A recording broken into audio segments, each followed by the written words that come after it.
travers d'articles de journaux et de documents d'archives, nous avons voulu montrer un petit peu l'état de l'opinion, la réaction de l'opinion publique suite à l'annonce de l'armistice.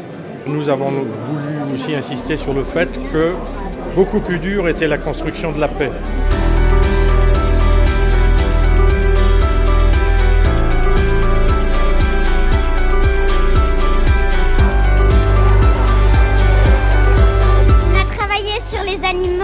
Parce que les animaux sont importants dans la guerre, ils ont souffert autant que nous. Ils ont joué des rôles importants pendant la guerre. Ils ont aidé à retrouver des gens qui étaient perdus dans le champ de bataille. Ils ont apporté des messages. On a travaillé sur les armes. On a fait cet exposé pour vous montrer qu'il y avait beaucoup de morts pendant la guerre 14-18. C'était très meurtrier. Il y a des élèves où ils ont des ancêtres qui ont fait la guerre. Ils ont récupéré plusieurs informations de leurs ancêtres et ont créé une histoire.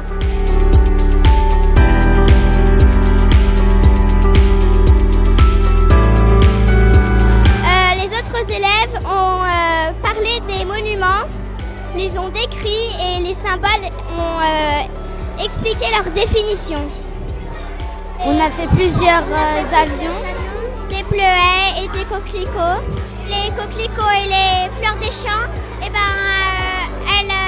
poussent sur des terres accidentées. Le champ là où il y a eu beaucoup de batailles, c'est la bataille de Verdun.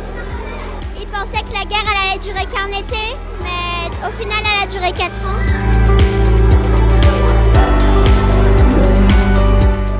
Donc on a fait 2 travaux, un histoire et un français. Celui de français, on a fait des carnets de guerre.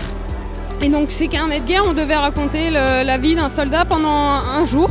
Donc on a inventé la vie d'un soldat, on a inventé le nom du soldat. On devait expliquer les conditions de vie du soldat dans un carnet. Donc en histoire, on a présenté un soldat, donc soit un de nos ancêtres, soit un soldat de notre village. On disait de quel grade il était, quelle bataille il a fait. Pour cela, on se basait sur les informations qui étaient sur les archives départementales 42.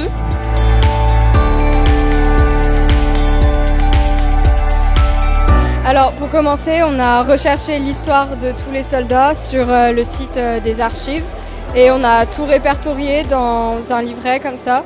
Et pour chaque soldat, on a fait une fiche pour expliquer comment il est mort, quelle année il a fait son service militaire et tout ça. On a choisi tous les soldats de Feur qui étaient inscrits sur les monuments aux morts.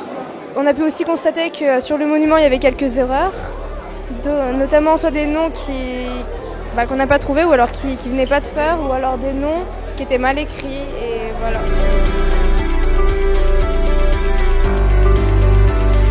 On a dû prendre des monuments aux morts en photo de chaque village où nous habitions. Il y en a, ils ont des couleurs, d'autres ils sont pas en couleur. Et puis on a découvert des villages qu'on ne connaissait pas forcément. On avait un projet, c'était de créer des œuvres qui étaient en rapport avec la guerre. Et il fallait représenter la guerre en fait en un dessin et créer une œuvre ou des maquettes.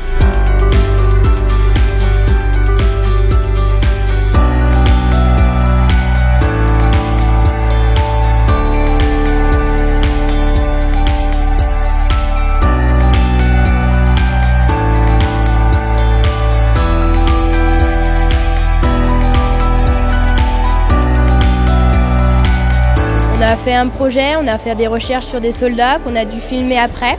Et après on est parti à Verdun et c'est là-bas qu'on a fait le film.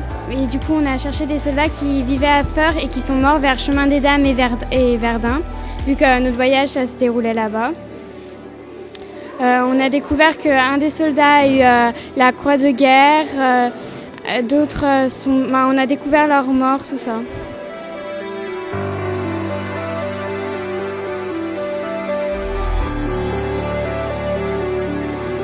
Juste à côté de nous, la mort, vivant mais quand même en enfer. Verdun c'est facile à dire, mais difficile à faire. Ça y est, je crois que c'est la fin. Qu'est-ce que j'en ai fait pour arriver là? Rien, des balles, des obus, mitraillé par l'ennemi, on reviendra dans 3 semaines, je te l'avais promis. Voilà bientôt 2 ans que tu es parti au combat. Mes cheveux ont beaucoup poussé, maman s'est amaigrie, et Louis, lui, il grandit très vite, il sait à présent marcher. J'entends ces balles fuser. Je n'ai pas peur de perdre la vie ici. Je suis sur ce champ de bataille, je vois toutes ces bombes exploser. Prêt à aller au combat, la famille accepta. Tristesse, angoisse, peur, ils vivent tous dans la terreur. Des tirs de tous côtés. Oui, je suis là pour sauver ma patrie, même si tout est déjà détruit. J'essaie de m'évader dans mes livres pour pouvoir survivre. Il ne faut jamais oublier ceux qui ont donné la vie pour notre avenir. Je ne pense pas qu'ils aient été très gais quand on leur dise, monsieur, voilà, vous allez rejoindre le 25e d'infanterie, je ne sais pas moi, dans le Nord. Le 3 août, le préfet de la Loire rend compte des opérations de mobilisation au ministre. Alors il qualifie la situation d'excellente dans le département de la Loire. S'il y avait des problèmes, je pense qu'il l'aurait cité. Il existe même parfois des manifestations d'élan patriotique. C'est cette fameuse fleur au fusil. Il tombe dans un trou d'obus, un trou de 2 mètres de profond. C'est Verdun 1916, donc ça a été écrit par deux écrivains, donc un écrivain, un historien français et un historien allemand. C'est un roman, mais vraiment il s'appuie sur des objets qui sont témoins de la vie quotidienne des gens. C'est dans l'ordre chronologique et avec toutes les explications, pourquoi, toutes les alliances, ces fausses alliances. La couverture, ce que je me suis dit, qu'est-ce que ça a comme rapport entre la guerre de 14-18 ? Alors c'est une histoire qui m'a scotché. C'est une histoire vraie. Le 11 novembre apparaît, en 11h retentit, le premier coup de canon c'est l'armistice, donc je ne vous dis pas la fin.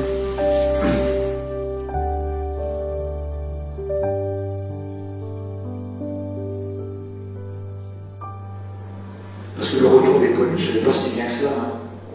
Il n'est pas si évident que ça. Ils ont le sentiment de ne pas être compris, parce qu'ils retrouvent les campagnes comme ils les avaient quittées. Sauf qu'ils ne retrouvent pas les mêmes campagnes, et parfois même pas les mêmes compagnes. Le nombre de divorces est multiplié par 5. Ils ne comprennent pas qu'on ne puisse pas comprendre ce qu'ils ont vécu au fond, eux. Donc ils se constituent une association, et ces associations vont avoir un poids énorme sur la politique française.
Après plus de 50 mois de lutte sur notre sol et au-delà des mers, avec des alternatives d'espoir et d'angoisse pour la France et ses alliés, l'Allemagne et ses associés dans le crime, puissants par leurs armes, mais aussi par leur désir de dominer le monde, ont enfin chancelé sous les coups répétés des troupes alliées.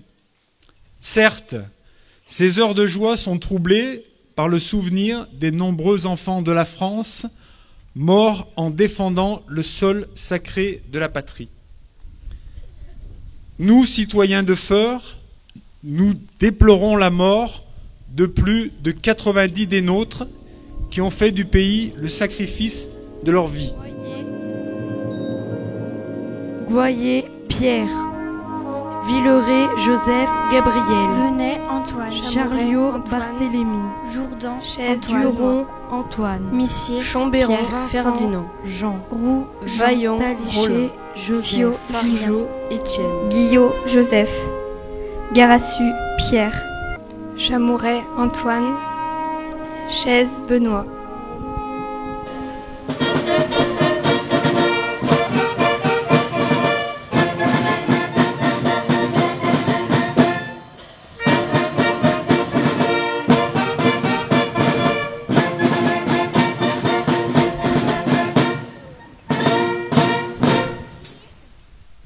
La fleur au fusil.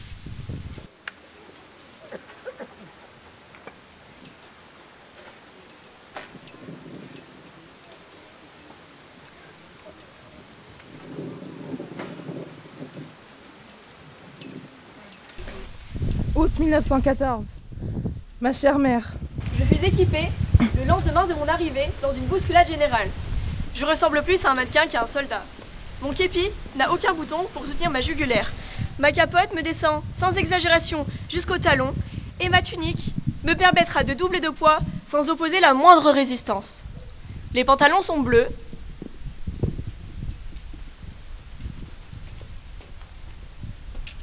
Dans mon équipement, 2 potages salés, 2 boîtes de bœuf de 480 grammes chacune, 6 biscuits, 2 paquets de tabac et une couverture. Mon équipement, 3 cartouchières contenant 160 cartouches, un fusil, une baïonnette et une musette. Tout va bien. Je serai sans doute de retour avant la fin du mois pour la moisson. Premier Noël sur le front.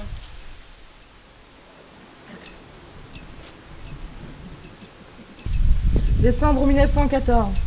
Ma tendre mère. Nous avons passé les fêtes de Noël et du jour de l'an avec entrain et plein de gaieté, atténués cependant par le souvenir de ce mort sur le front. Ceux que nous aimons et qui pensent à nous.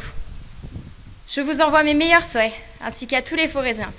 Ils peuvent compter sur notre bravoure et notre courage pour la défense de la France et pour l'avenir de nos petits-enfants. Vive la France!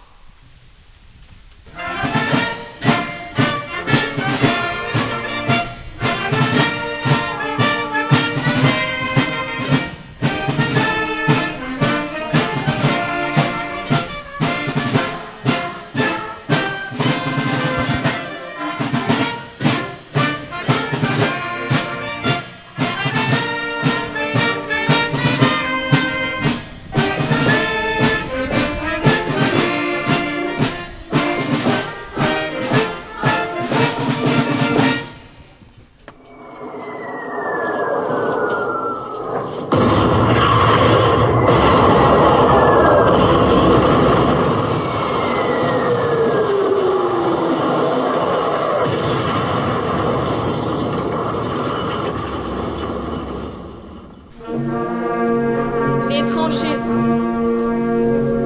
Mars 1915. Mère.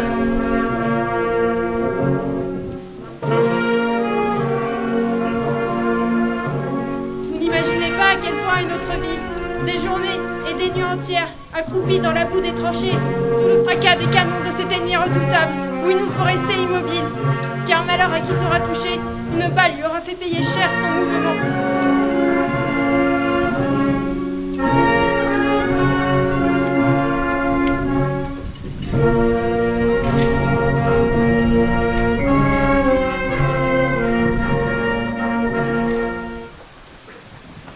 Verdun.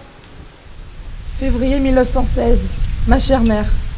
Mon régiment, dont font partie plusieurs Forésiens, a été cité à l'ordre du jour, ainsi qu'à l'attribution de la croix de guerre. Voici cette citation qui fait le plus grand honneur à mon régiment. Le lieutenant-colonel est fier de transmettre ses éloges à son beau régiment. Il les remercie tous, officiers, sous-officiers et zouaves, de leur bravoure et de leur énergie qui leur ont permis sous un bombardement unique dans l'histoire d'arrêter l'ennemi et de lui faire subir des pertes énormes.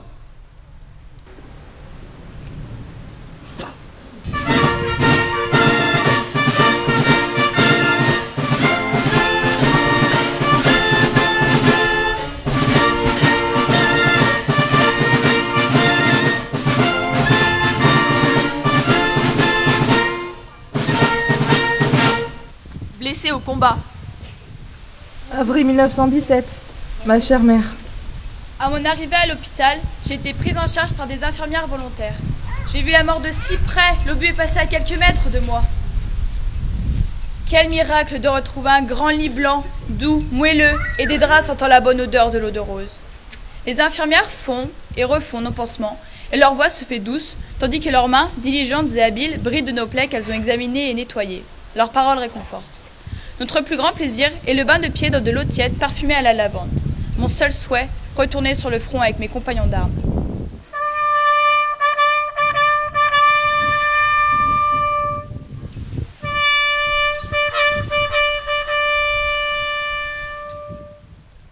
L'armistice. Novembre 1918. Mère. Alors qu'on s'apprêtait à se rendre au combat, le clairon retentit annonçant la fin de la guerre. Certains frères de tranchées ont pleuré, d'autres se sont enlacés, les autres restant sans voix, les yeux hagards. Il va falloir reconstruire notre vie. Vivre sans nos frères, amis d'armes. La vie ne sera plus jamais la même, malgré la victoire, la délivrance. Je souhaite rentrer le plus vite possible à la maison. Il me hâte de te serrer dans mes bras.